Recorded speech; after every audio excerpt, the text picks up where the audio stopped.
Isang magandang araw mga kasisid, at ito na nga yung ating pinakahihintay na pagbaba ng ating ginawang bangka. Ayun, ako lang po ang gumawa nito. At yung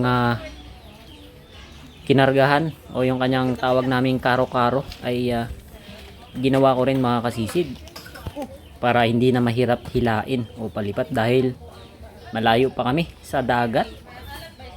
At dito sa ilog lang muna ito ibababa, pero diretso rin ng dagat yung ilog, pero malayo-layo lang ng konti yung biyahe papunta ng dagat mga kasisid. Kaya set up muna natin itong pahila sa 4 wheels. At shoutout po kay Kuya Butch Quintino sa may-ari ng 4 wheels na humila ng ating bangka mga kasisid.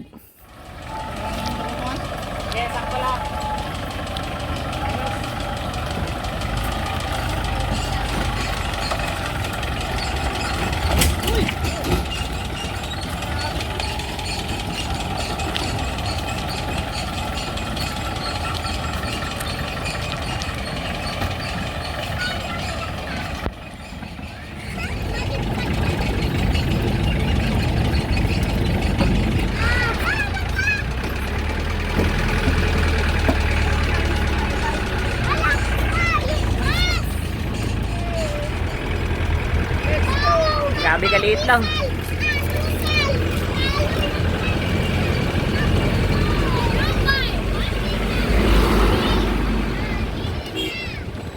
Kulang-kulang 1 kilometro yung layo ng ilog simula sa bahay. At dito, malapit na mga kasisid. Top road na. Malapit na to sa ilog. Okay, kaya. Kaya layo. Buti na lang talaga ay ginawan ko ng gulong para hindi talaga mahirap biyahe papunta ng dagat man.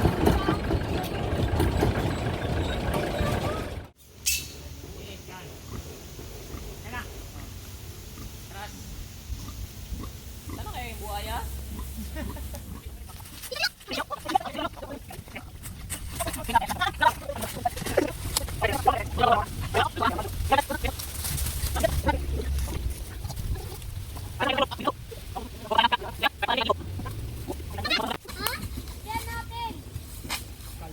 Masyadong pababa itong mga kasisid, hindi namin kayang pigilan na 4, kaya inatras yung sasakyan at itinali. Tapos dahan-dahan area dahil hindi talaga kayang pigilan. Kung nakita nyo yung itsura namin kanina ay pigil na pero mahirap talaga. Kaya slowly but surely tayo. Kapag na damage, sayang naman, baka hindi pa matuloy yung paglabas nito sa dagat.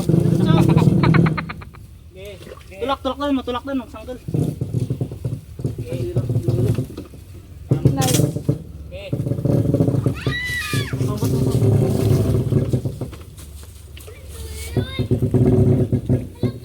Galim. Galim. Sakto lang. Oh, sayad. Angat dito. Yung tarik nito ay 1 1/4 yung diameter at 1.5 mm naman yung kapal. Kaya medyo matibay-tibay na rin mga kasisid. Dahil yung iba ay yung gamit nila 1.2 mm lang yung kapal. At dito, sinimulan na namin yung atip-atip niya. Stainless 3/4 yung diameter ng kabitan ng kanyang bubong.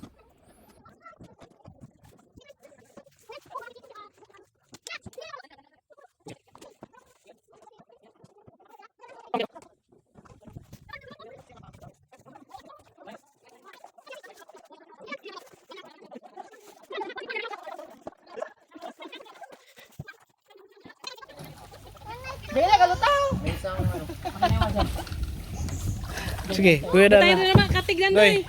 Sige, kuya na rin. Bata ka karto kasi bebediyan ko. Anang karito no.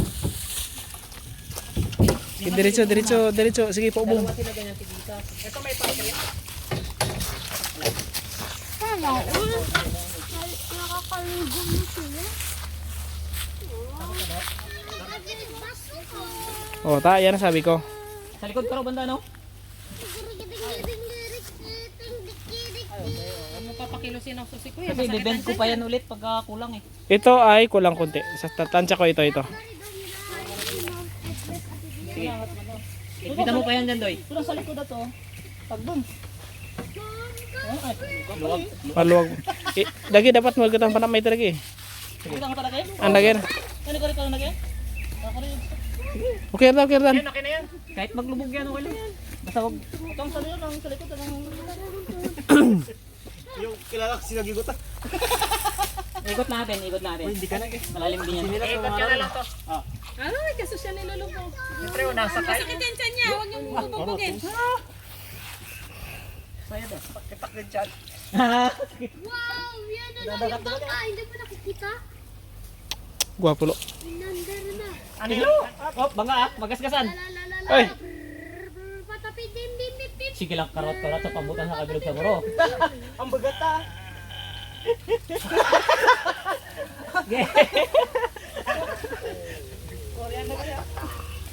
Antemon mo ro, pabalagbag.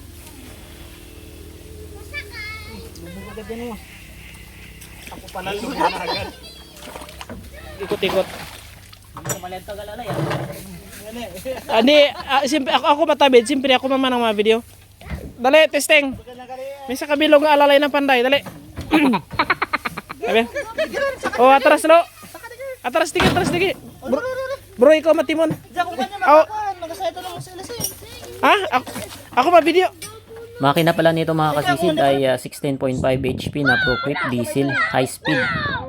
At nilagyan ko ng inassemblean ko ng starter kaya hindi mahirap paandarin. Hindi na kailangan pumersa. At yun, test drive tayo.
Basig.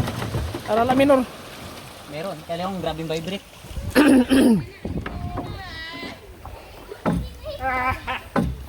Basig. Bilis. Kaso lang medyo. Batagan talaga ng ikot. Sarap busog. Kumita na basa! Hindi, matigas yan. Kailangan talaga i-bend. Hindi, pwede yan, Jo. Yun dyan sa gitna yung ano mo dyan. Kalangan.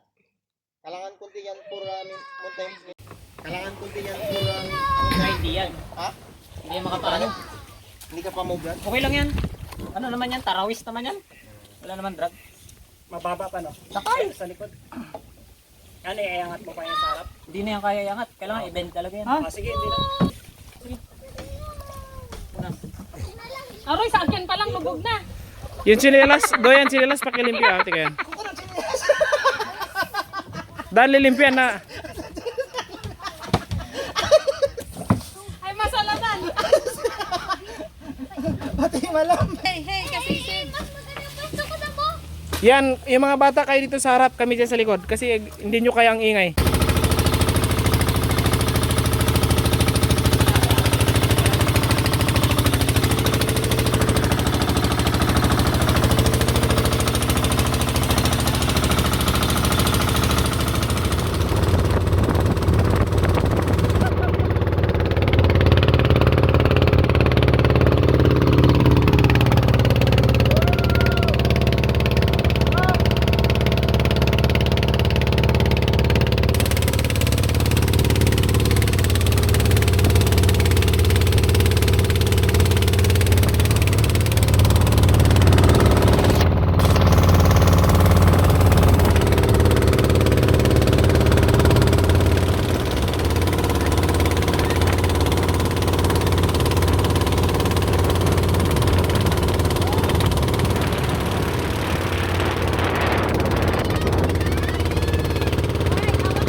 10 kaming sumakay sa bangka na to mga kasisid. Napakarami. 4 na mga bata at 6 na mga matatanda. Kaya medyo nabigatan yung ating makina, pero kayang-kaya naman mga kasisid. Maraming pang i-adjust. Kaya butang din oh.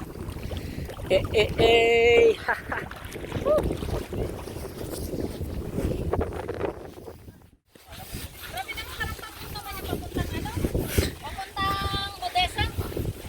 Ang tabi mo yung Ano pang ay ating mga sakay na turista oh. yung pinaka ano? Banwa, sa Banwa. Bah, Sabi sa atin ng Banwa yan eh. bah, pang Banwa pala yun. Ayaw ang munisipyo. Kung natatay ka ba yun, Amerika sa CR.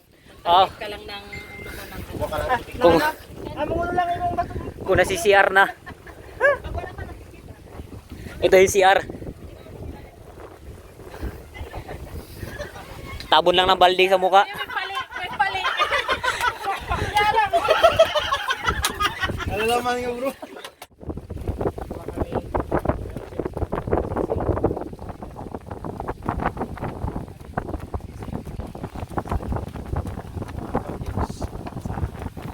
Provide mga kaministeran. Bless mo Lord. Amen. Salamat po sa Panginoong Diyos dahil iningatan at ginabayan kami na makarating dito sa isla. Tara, kain tayo mga kasisid at ang ulam ay pansit. At pagkatapos kong kumain ay hindi na ako nagpahinga, syempre. Excited na. Patakbuhin mag-isa itong ginawa kong bangka mga kasisid. Kaya start na natin at i-testing.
Okay naman yung takbo mga kasisid. Maganda yung pagkakagawa. Sino kaya ang gumawa niyan? At hindi ko lang nadala yung cellphone ko dahil lowbat na. Nag timelapse kanina. Kaya hindi ko na videohan yung habang ako ay nasa biyahe. Kaya abang-abang po sa susunod nating pagbiyahe sa bangka ni Sisid. At dito, punta na kami sa spot na papanaan mga kasisid. Dahil meron din akong dalang pana, syempre. At dito, tinesting natin sa medyo maalon. At yun, si Kuya Butch, enjoy sa unahan.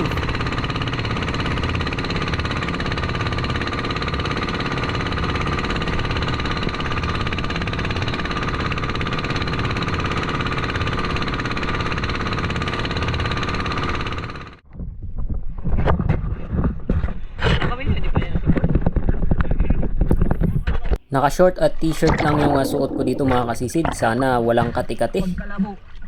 At dito, tinesting na natin yung ating bangka habang tayo'y namamana. Kaya lang pagdating sa ilalim, ito yung sumalubong sa atin. Napakalabong bahura. Dahil lumaki yung alon at lumakas yung hangin. Kaya lumabo siguro hanggang sa pangantuhan mga kasisid.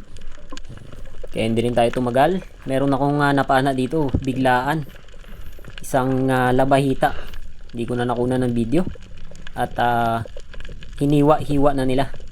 Dahil magkawil-kawil daw yung mga kasama nating nagbaba ng bangka. Ginawa nilang pamain. Pasisid.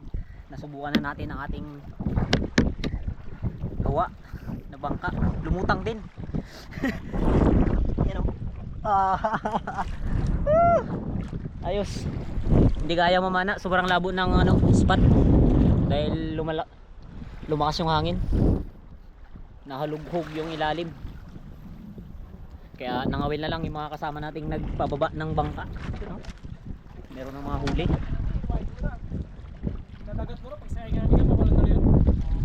Suk ka na to. Ayos. Bawi na lang sa sunod na dive pag malinaw yung spot na mapuntahan.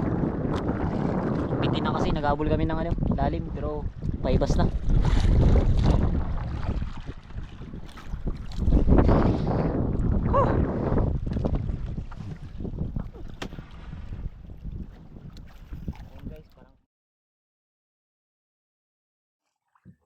Yun, banlaw sa ilog.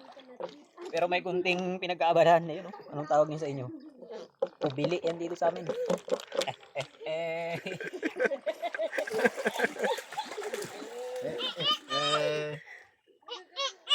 Nanguha muna kami ng kubili kung tawagin dito sa amin. Isang uri ng clamp shells.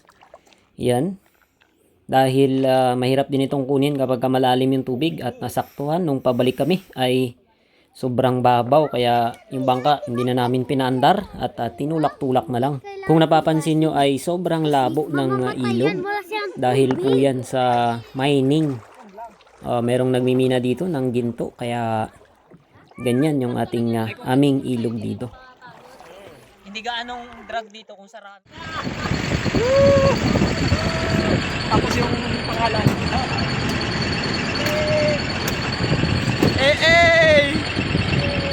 Ito yun, Ras. Inabot na kami ng dilim kakakuha ng shells na yon o kubili.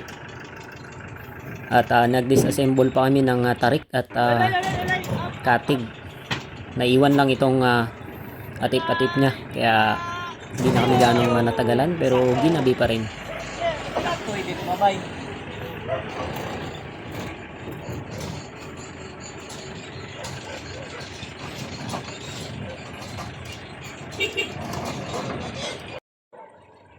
Balik ulit sa bahay itong bangka na aking ginawa dahil meron pa mga i-adjust at hilain na lang ulit sa ilog kapag tapos na i-adjust yung mga dapat i-adjustin mga kasisid. Ito ay isang testing pa lamang, kaya abangan niyo po ang susunod na paglalayag ni Kasisid. Hanggang dito na lang. Maraming salamat. God bless us all.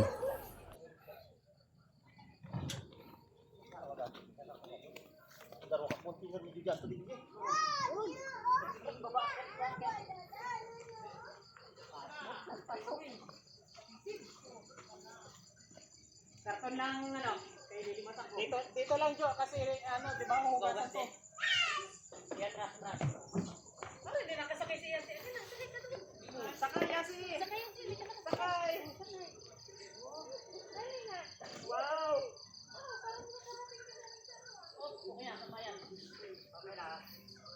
Gulong. Okay na bro, yung lilimatan ko. Okay. Sige na. Kape ka, awi, mag-eat ka na. Kape. Ori, ito, grabe na. Kape mo na bro.